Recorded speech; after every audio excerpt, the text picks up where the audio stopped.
I've been in Azerbaijan for 30 days now, so what I want to do is give you a quick rundown of some of the good, the bad, talk about whether I'm going to stay here longer or whether I'm going to leave and then come back a second time. And maybe by the end of the video, make a recommendation whether or not you should come visit here yourself. As for Baku, the capital city here, I really do like it. The architecture is really amazing and the waterfront's beautiful. The old buildings, the new buildings, and everything in between has a really nice style to it. And the waterfront boardwalk here is one of the largest in the world. And they're actually expanding it to make it like the largest boulevard along the water in the world. So it's a great place to walk around. And a lot of that stems from the fact that it's an oil-rich country. So the government does have a lot of money to put into these things. But unfortunately, that money doesn't really go to the local people. And that's the second point that I want to talk about is the people here. They've all been really great so far, super friendly. Culturally, there's nothing to worry about. They're very multicultural, especially in the capital city here. Not everyone speaks English, but you know, that's all right. A lot of Russian, Turkish speaking people aside from the local Azerbaijan language. But everybody tries their best to make you feel welcome. So safety is not an issue. Friendliness has been great so far. So definitely a great place as far as people and culture is concerned.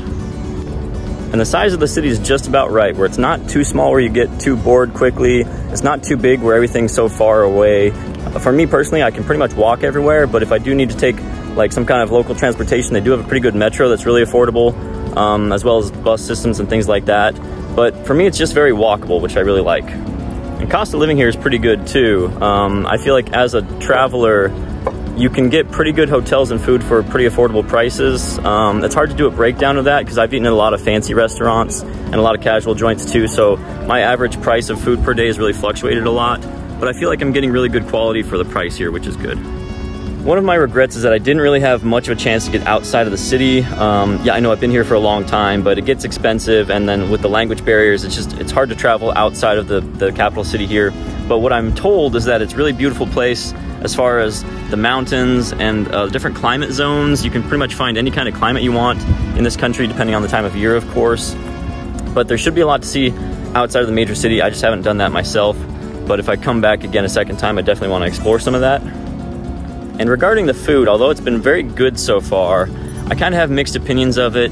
I feel like all the restaurants are kind of just offering the same menu choices. It's all regional, which is great for short term, but if you're here long term, it does get a little bit boring in my opinion. Now, I'm definitely biased here. I like food from Southeast Asia.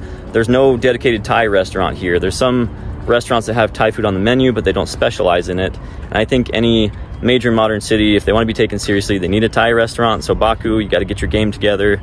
But that's the long and short of it. It's like food is good here for a little while, but it just didn't keep my interest over long term. So what's bad about this city? Well, weather-wise, right now it's summertime, so it's beautiful, but it's windy almost all the time. Like right now it's not so bad, so I can actually do some recording, but it's usually windy here, strong wind. And during the summer it might not be so bad because it's kind of refreshing, but imagining it the rest of the year during the colder seasons, I think the wind would be horrible. So that's something to keep in mind. Now, one other thing that I really have a problem with here is the government. Now, I believe in freedom of speech. They may not have it here, but I'm gonna be as honest as I can about the government here. I think they're pretty shitty. That's starting with the 30-day tourist visa here. That's kind of misleading because your 30-day visa alone will only get you 15 days here. After 15 days, you have to register. It's a free process, but it's a totally separate process. And if you don't do it, there's a massive fine you might have to pay. And that's something I got in trouble with. So for example, I've been here for, I think, 29 days now. I'm leaving tomorrow, and I'm afraid, I don't know exactly what's gonna happen, but I think when I go through customs at the airport, they're gonna stop me, and I'm probably gonna get in some kind of penalty for not registering. So I'll probably give you an update on how badly that goes for me, but I hope it won't be too severe. And the other thing to mention is that the police officers around here, they just all seem like assholes. Like I was in a park one day and I accidentally stepped on a flower, and the guy came from like 100 meters away to yell at me for stepping on the flower. Of course, there's an accident. And then there's another cop. I was just trying to like take a picture of his cop car, and he came out of his little office to yell at me and tell me to delete the footage. I probably wouldn't even have posted it online, but now since the guy was such an asshole about it, I'm definitely going to post the videos of it online.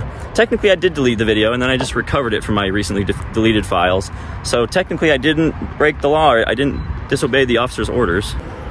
And then there's one time where there's like a politician that needed to get through the town, and they not only closed off all the roads to cars, but they actually prevented me from walking down the sidewalk too. So there's a police officer that told me to wait in the alley, and I was just walking home from the gym. I couldn't get home from the gym because I had to wait in the alley as the police officers blocked the whole road, including pedestrians, as some fucking asshole politician wanted to drive down the road. So basically the government here fucking sucks. So I was asking my friend where the president lives, and she said, oh, I don't know, because every time he goes back and forth to his home, they close all the roads. So it sounds like it's a normal thing. So if you live here, it'd be really frustrating all the time. So what do I think overall about my experience here? Honestly, it's been mostly positive. It really is a beautiful city, but just dealing with how much of a pain in the ass the government here is, I feel like you can go to other places in the world and spend your tourist dollars there. I mean, I hate to take business away from the nice people of this country, but I don't want to support their government here. So I would recommend for you, if you're interested in traveling here, maybe go somewhere else. I'm going to go to Georgia next. There's no visa required. I can stay there for a year, so it's already off to a better start. I'll give you an update when I get there. Although I will say real quick, I might come back here a second time just because I made friends and I'd want to come back and see my friends. But that's if the government lets me come back. So, I don't know. But as far as Azerbaijan, I don't know, it's up to you. You can do your own research, but I just say fuck the government here, so try something different. See you later.